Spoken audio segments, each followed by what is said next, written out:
All right, hello everybody, and welcome to Geopolitical Trends, where truth matters. Happy holidays, by the way, to everybody. I'm gonna post something for you later on. But anyway, very excited to be with you. I wasn't planning on coming on the air, but after what happened over the Red Sea, I figured the community deserves to know some insights regarding the events of the downing of the F-18 Hornet fighter jets. So very interesting topic indeed. So two things I need you guys to give me a thumbs up about to make sure. First, do you hear me clearly? Second, is the image clear enough? Because I have a new system here and I wanted to make sure before I move an inch. So if you will be kind and just give me a thumbs up so I know that everything is working accordingly, because as I said, I'm using a new system here. So and by the way, I got a new computer. That's what I'm going to be using from now on. So, okay, Army with Harmony, thumbs up. Abdul Hay, thumbs up. Phil, thumbs up. Afwan Johnson, thumbs up. Thank you so much, guys. Appreciate it. Well, speaking of that, let me say hi to the community before we move an inch, and we'll chat today. Rod Luther, good to see you. Sean Gunn, good to see you. Hang in, G, as always. The Houthis neutralized US F-18. I see your point, Hanji. Who else is here? UTU, Z Super, as always. Alexi Roll, good to see you as always. Elisa Lewis, good to see you. Brianna Olive, Muslim Revert. Cosmic, good to see you. Willie Holman, Muhammad Mazhardin, Amanda, good to see you. Amanda always puts some comments on X on my account, so thank you so much, Amanda. Appreciate you. Who else? Matt Becky, as always. So, all right, guys, let me jump into Hairless Ape. Good to see you. Thunderbolt, Phil. All right, go all of you here, guys. So let's get into our topic here. But before I'll do this, I need to just share with you some housekeeping items. Don't forget to join me on December 26th. Yeah, I'm going to be having a conversation with Anna Melendog, Professor Anna Melendog, that is. We'll be talking about some really key topics. For example, the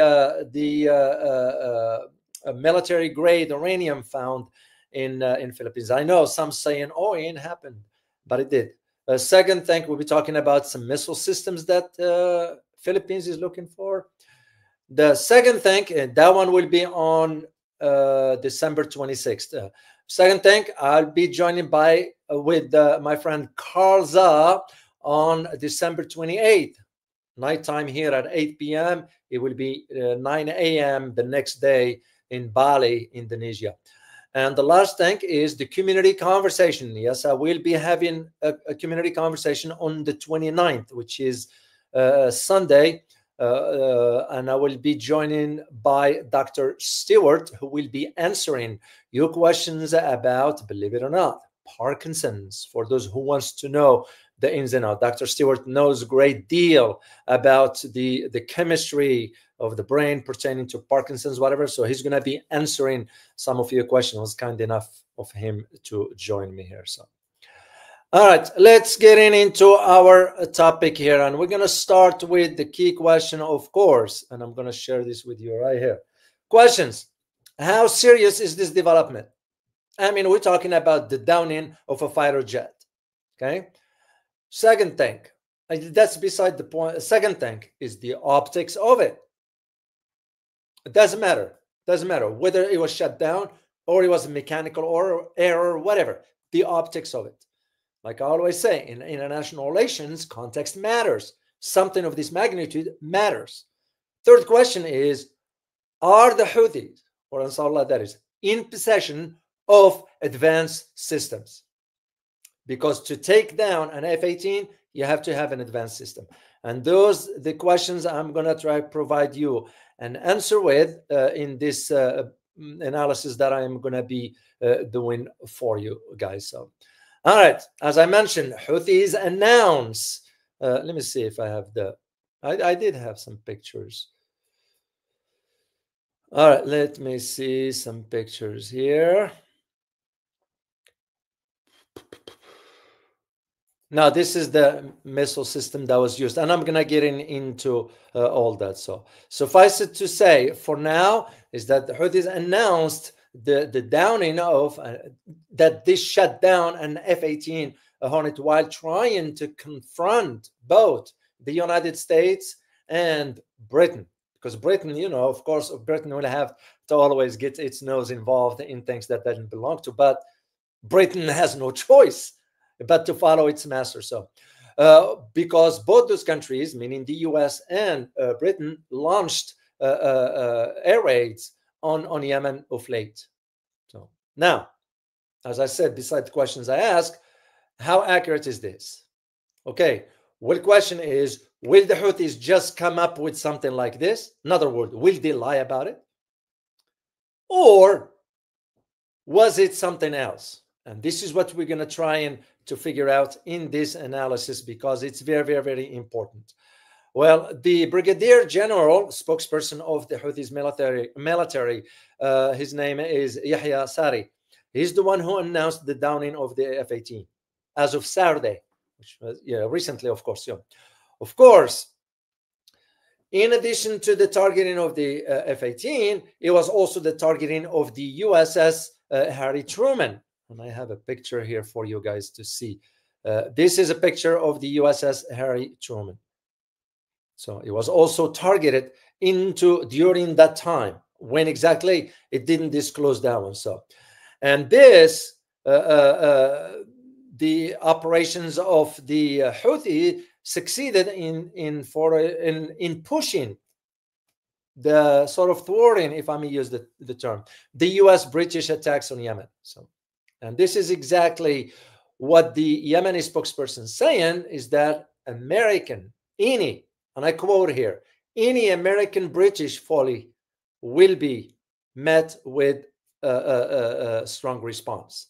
So, and that tells you just where things are. So now, of course, you have to take into consideration other events happening around the same time. One of them has to do with the launching of a missile on Tel Aviv, which I will get into later. I decided to do this in two parts. The first part addressing the F-18 Hornet, and the second part addressing which took 2 days prior to the downing of the F-18, the launching of a missile by the Houthis on Tel Aviv, and it landed in Tel Aviv. So, now, right immediately after this, after the downing of the F-18, the Central Command, or US, let's just call it the US military, did mention that an F-18 Hornet fighter has mistaken, and I quote here, let me read it word for word. On Sunday morning, the US military announced that an F-18 Hornet fighter jet has been mistakenly shut down over the Red Sea, forcing the pilots to skydive. End of quote. Okay. And I'm going to just go with this argument here, guys.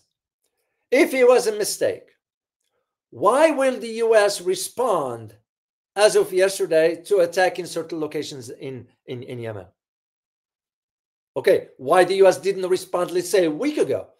If the argument is, well, because we wanted to attack the Houthis and so forth. Why didn't they do it a week ago?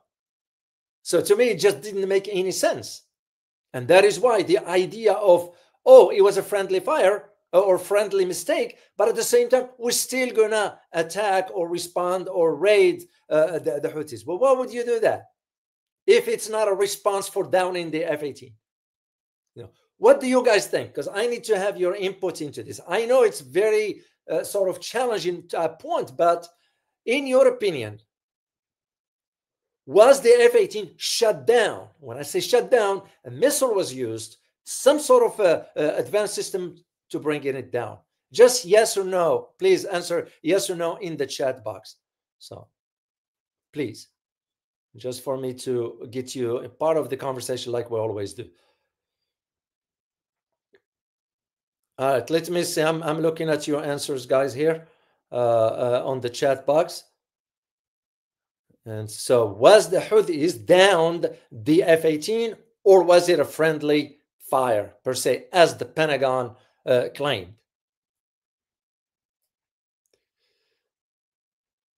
Okay, Cap, you say yes. Francis Tango, no idea.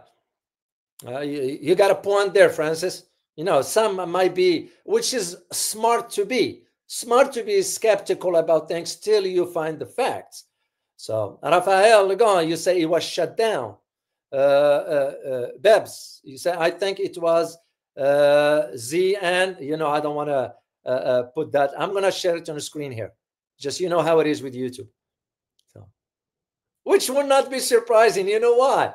You know, actually, you brought in a good point, babes. You brought in a good point. You know why? Here is why. I'm going to tell you guys about one event that took place way back. USS Liberty. What do you guys know about that? And what happened? So it was a good point, babes. You brought on a good point. Compare this to what took place with the USS Liberty. You all know what happened with USS Liberty.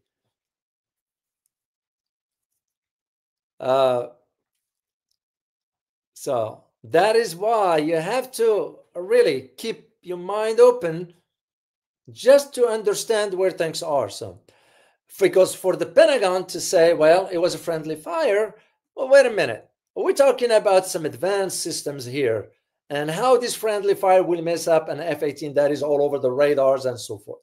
So that's just, to me, the argument doesn't hold. And that's why I have my own. It's kind of the way I see it. So. And of course, the military, the Pentagon that is saying that the whole incident happened during the a mission that the fighter jet was on as part of the training regarding the USS aircraft Harry Truman, that is. And they explained that one of the escort ships, the missile cruiser Gettysburg, accidentally fired at the plane, destroying it. It's just mind-boggling. Accidentally. Now, those missiles that will be launched from the cruiser, from the, the missile cruisers that will be launched from the destroyers will have to be, the button will have to be pressed on. It ain't going to happen on its own. And this is why the Central Command explanation just doesn't make any sense. So that is why, and this is why, here is where, to me, when I put the question mark about the statements of the Pentagon or Central Command. It's because of this. On Saturday, the same day after the downing of the F-18, Central Command announced precision, called the precision airstrikes on Saturday on a missile storage facility and command and control facility run by the Houthis in Yemen, capital Sana'a. Once again, why would you attack that if you weren't for responding to the downing of the F-18? So, of course, the Pentagon or Central Command will have to give a different explanation as to, the whole idea of the strike, or the airstrike that is, was at disrupting and weakening the Houthis' operations, including the attacks on the U.S. warships and merchant ships in the southern Red Sea in Bab el-Mandeb. Let me see if I have the, I think I do. I kept those pictures for a reason, just for you guys in case we need. Yeah, right there. Look at here the map, guys. Look at where Yemen is. Look at where Bab el-Mandeb. This is where some of the attacks the U.S. conducted. Well, if we are to say the mighty of the U.S. military, I couldn't even lift the blockade on the Red Sea that the Houthis imposed, then where is this mighty military power and so forth? That just, to me, defies logic. And this is why I would say I will not believe what the Central Command or the Pentagon statements are. Those are meant to deceive us, all of us. because the optics of it on the international stage. Just take a step back, guys. Take a step back and consider and think of how it will be perceived that a group, Houthis in this case, was able to shut down an F-18 Hornet fighter jets. Those are advanced fighter jets. Because the logical question we ought to ask about this, how were the Houthis able to do this? Because this is not about a drone. This is not about a rocket. There will have to be something a little bit more sophisticated, like a missile. Now, the next question is the Houthis are in possession of advanced systems that they never wanted to disclose? And now it's becoming clear as to what is happening. And that's the only, literally, the only explanation I could think of logically. So for them to attack even the aircraft carrier, it says a lot. It says a lot about that. So, and of course, this comes on the heels of what took place 2 days ago, or 2 days prior to this incident, when a missile launched from Yemen hit Tel Aviv. And I have a picture of the missile right here. This is called Palestine 2 Hypersonic missile. Once again, you guys just think about it. Just think of it's logic. Don't have to be genius though. It's common sense. Is this means now that the Houthis is in possession of advanced systems? If so, where did they get that from? Was it domestically produced? I don't think so, because you need a lot of time and testing and so forth. I think they were provided. By whom? It's an open question mark. This is where that challenge is. It's because now, of course, and this leads me to the Israel aspects of it. Given what the US is doing with Britain, thinking that they could really intimidate the Houthis, they couldn't so far. Look how long it has been. And the blockade, the Houthis that posed on it still stand till today. We couldn't lift that. The British couldn't. Well, the British are useless anyway. That's almost like what becomes of Europe right now. So, and speaking of that, before I forget, be on the lookout I did a video for you guys, recorded one on Germany. What's going on? It's going down. The UK is no different. In this case, for us, we're saying that, well, we're going to have this mighty military and all that, but we couldn't even lift the blockade in the Red Sea. So, and this is why, as I said, 2 days prior, the Houthis launched a missile on Tel Aviv. They were about, I think, and I'm going to share the link with you, as far as they were 30 injured into that. I think some death that happened into that one. And this was announced by the Israelis themselves. Now, where is the challenge of the Israelis regarding this aspect of why the missile was able to make it through?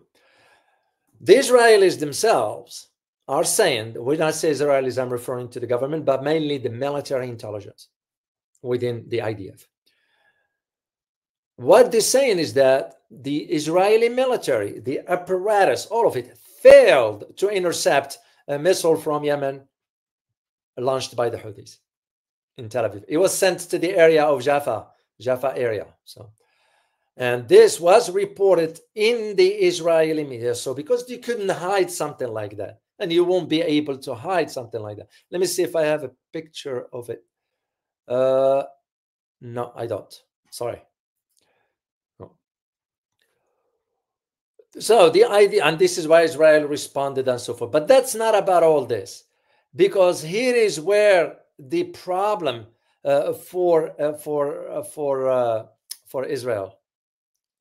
The problem is that the Israelis are having a hard time.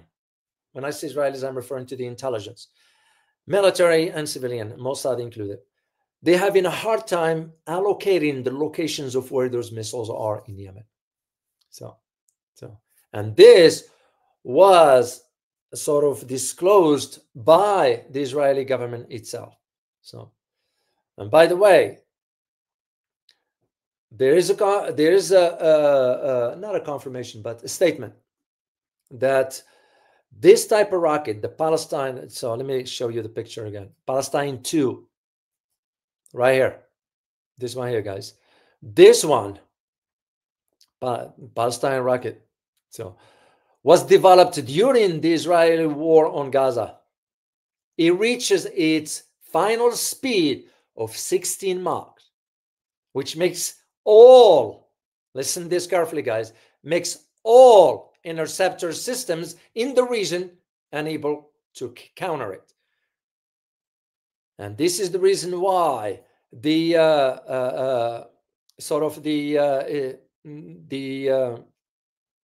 Israel was failed to intercept this particular missile. This is where the difference is.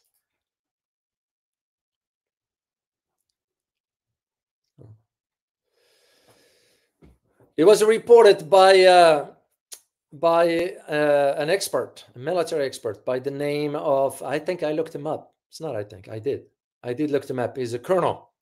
His name is Mujib Shamsan. And I checked him out, checked his credentials, and he's good. He's good. So the argument was that this colonel, he pointed that the THAAD systems, which is the air defense system, the U.S. THAAD, which the Israelis brought in from the U.S. The U.S. provided the Israelis this to protect. It has a maximum interception, a speed of only 9 Mach. This missile that was launched from Tel Aviv has 16. So it tells you right there will be no compatibility. No system in the region that exists there will be able to counter that one. And the question, once again, here are the Houthis in possession of those advanced systems to address this particular attacks or operations, whatever term you want to use. And all this falls within the arguments of the geopolitical shift that is taking place right now in the region. We're talking about Syria. Why? Because Israel wants to take certain parts in Syria. The Russians have already warned the Israelis because Russia still has some assets on Syrian territory, even though they are moving into Libya. But this is far beyond. When you start seeing an F-18 going down, when you start seeing a missile hitting Tel Aviv, this is now, we're talking a different phase. Is this a sign or a hint that the Houthis are moving into the next level? Is this a sign and a hint for the changes that took place in Syria? It's not going to bode well for both Israel and the U.S. And when I say the U.S., I am referring to the U.S. location, military installations in the region. We have about 30 there. And I remember sharing the map with you. All those dynamics will make you now think about, if the Houthis were able to do this, that means we are entering a different phase of the confrontation. And something that we've been involved in since we called on the coalition to impose sanctions and try to lift the blockade in the Red Sea, but we failed miserably. And again, this is no different than what we did back in Iraq, that is, what we did in Afghanistan, what we did in Yemen before, and other Somalia and other locations. We never end up winning. We're only getting involved in the conflict, because that was the whole idea of it. It's not to win, but rather drag the conflicts. And the decision was made back in early 50s. I remember I mentioned this before. I'm not going to be repeating myself here, just for you to have an understanding of the mindset, how it is with the Washington thinking is not about winning conflict, because we can fight. The notion of fight that you and I understand it in its traditional sense, we can do that. Even now, you think about the recruitments here in the US for military, they had to lower the standards. Literally cutting them by half. It's not a laughing matter, but hey, this is what you get for having a corrupted government. Yeah. And it's reflecting not only on that aspect of the military recruitment, but reflecting also on the economy, reflecting on the social setting, reflecting on so many things.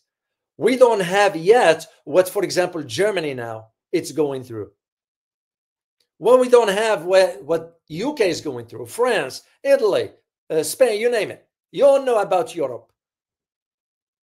And this is the same arguments I've made as far as us, the United States, pushing tensions into the Far East, especially now with these two major developments in the Philippines regarding the new missile system, which, by the way, they want this missile system to go about way out, about 32 to 36 nautical miles away from the Philippines. Why the heck would you want to have that for, unless you want it for some specific reason? We don't know what it is. And second thing, the presence of, or the discovery of, the military grade uranium in the Philippines, since Philippines doesn't have uranium. Why the heck is a military grade uranium doing there? And all the whole idea is the tensions being expanded. Now, to go back to this issue of the downing of the F-18, it's no different as far as the optics of it. When the world sees that an F-18 is being shut down, it tells you right there. Now we entered a new phase. So how long we've been bombing Yemen? Let's just, did we achieve anything? And how come, here is what I spent a lot of time in Yemen back then. So I used to travel a lot. Wonderful people, by the way, very down to earth. Yemen is one of the poorest countries in the Arab world. Yeah, you won't believe what other Muslim countries were doing to Yemen behind closed doors. I was there. Shame on the United Arab Emirates. Shame on the Saudis. Shame on the Jordanians.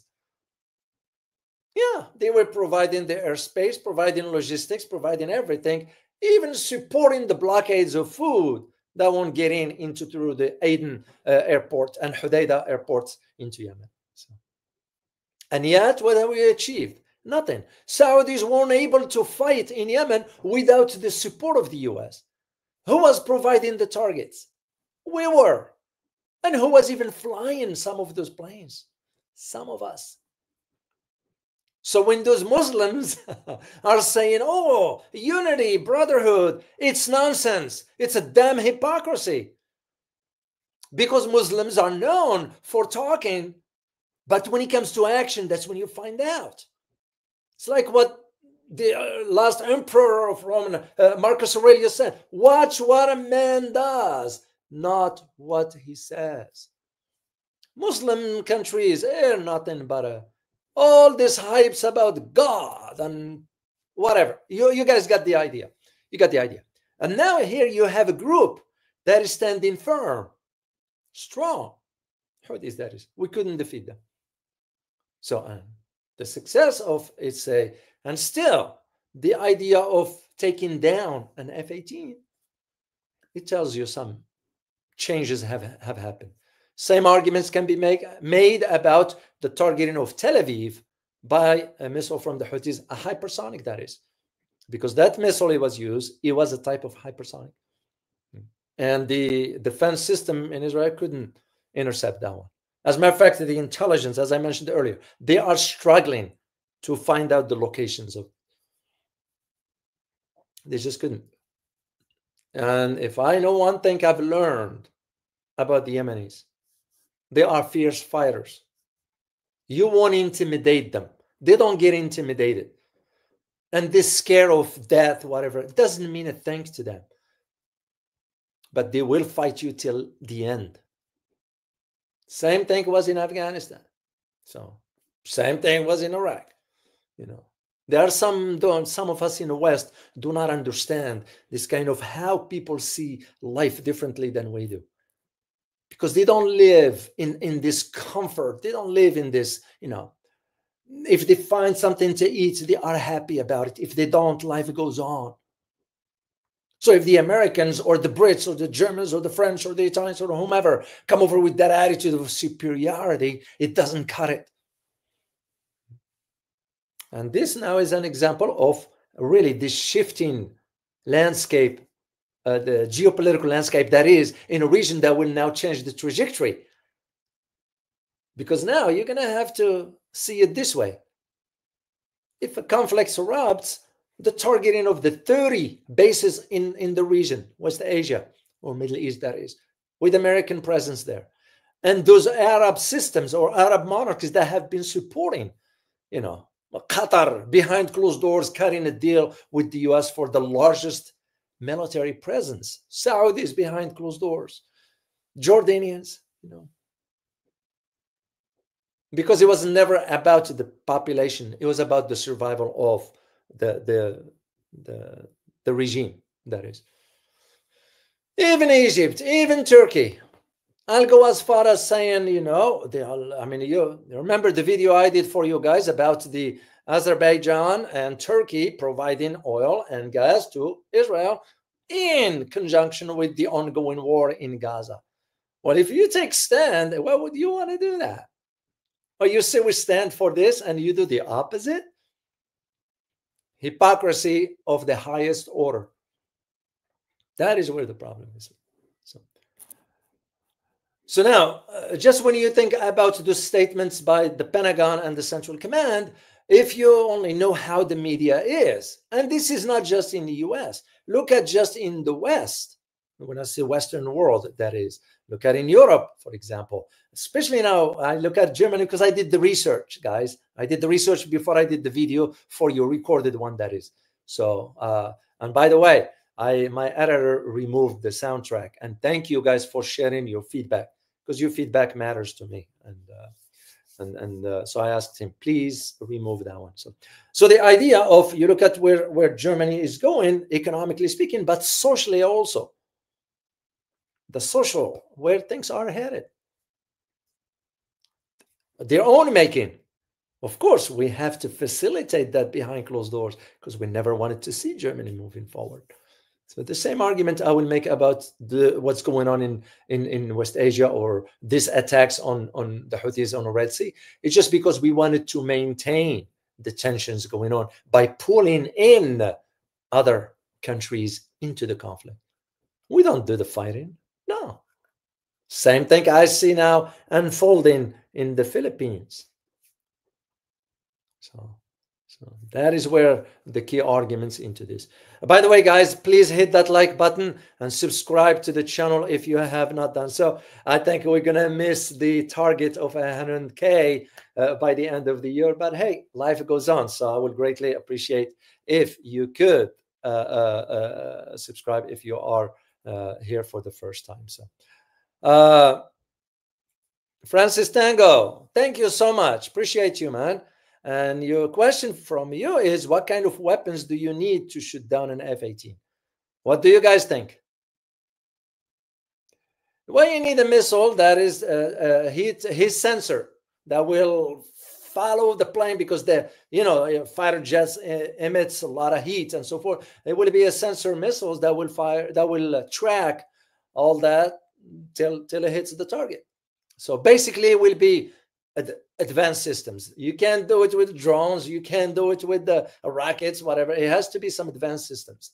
So, and if the Houthis were able to take it down, then it must have something advanced. And now that, was it provided to them, from which I believe it was?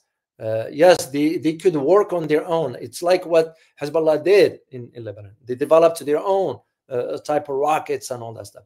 But this kind of level of Mach 16, that requires a lot of technology and knowledge and so forth. So, but the possibility is there. So, Rafael, thank you once again, Francis. Appreciate you. Thank you, Rafael.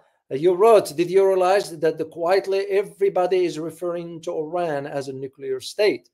And today they are talking about Iran hitting us in a half an hour. Wow. First of all, thank you for your super sticker, Rafael. Yeah, that means it has always been that argument. Does Iran already have nuclear weapons? Or is it on the threshold of building a nuclear weapon? So, what do you guys think? What do you guys think of Rafael's question here? In your opinion, do you believe Iran already in possession of a nuclear weapon? Yes or no? Let me just see your... I'm going to make the same argument for two countries, North Korea and Israel. Let me just see what you guys have here.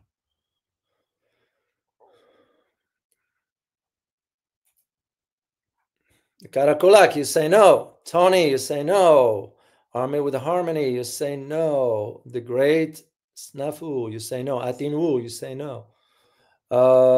Hangs, Iran, you say yes. Interesting. To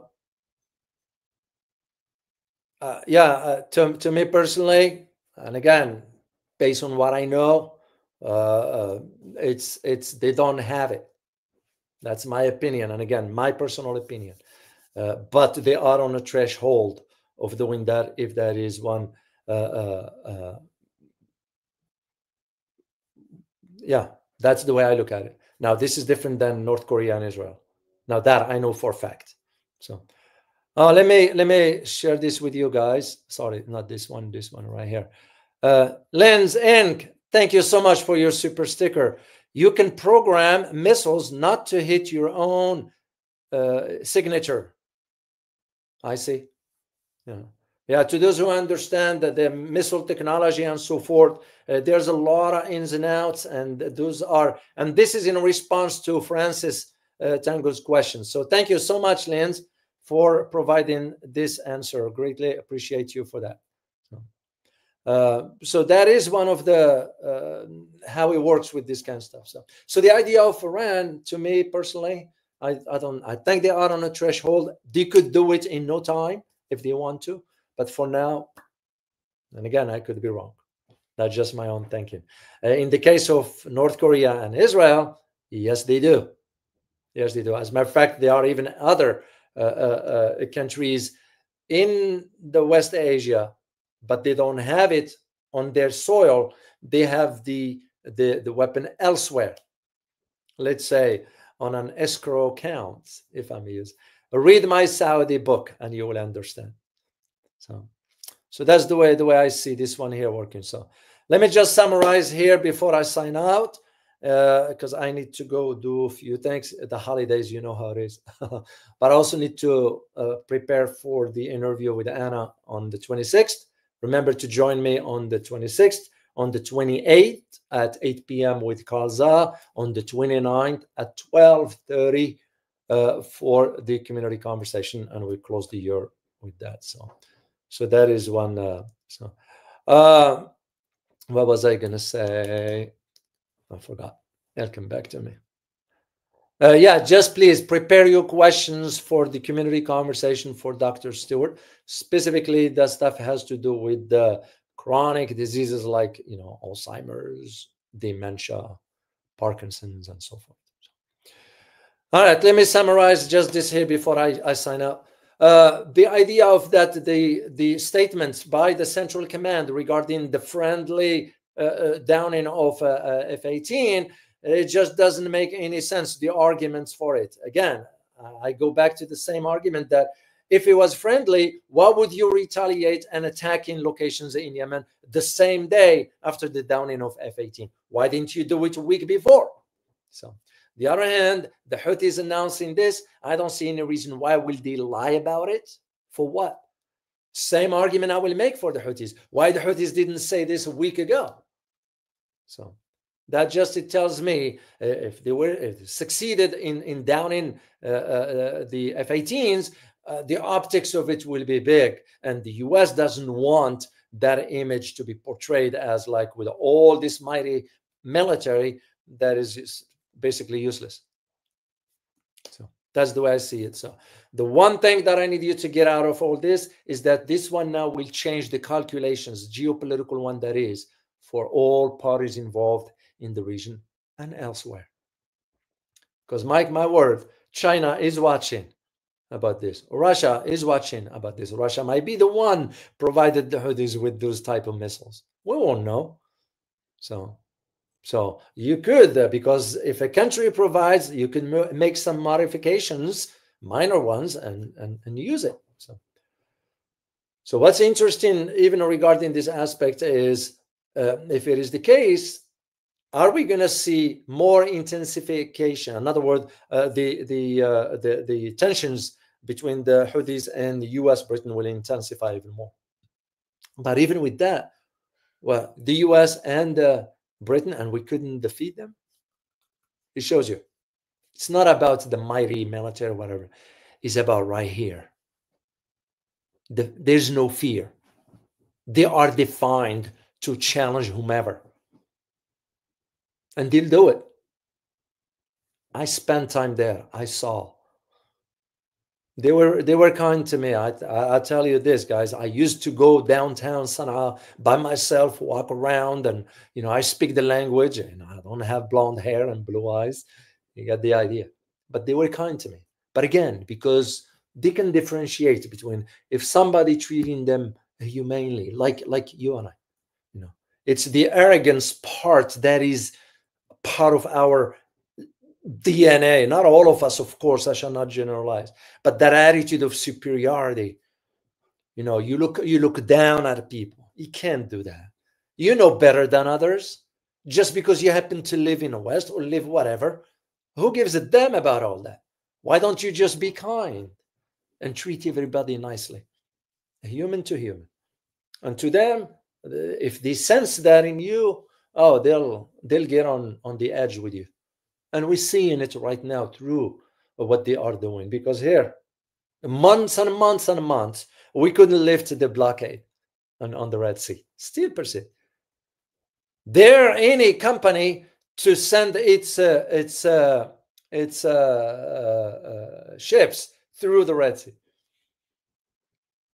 Of course, the Chinese are okay, the Russians are okay, but they won't do it.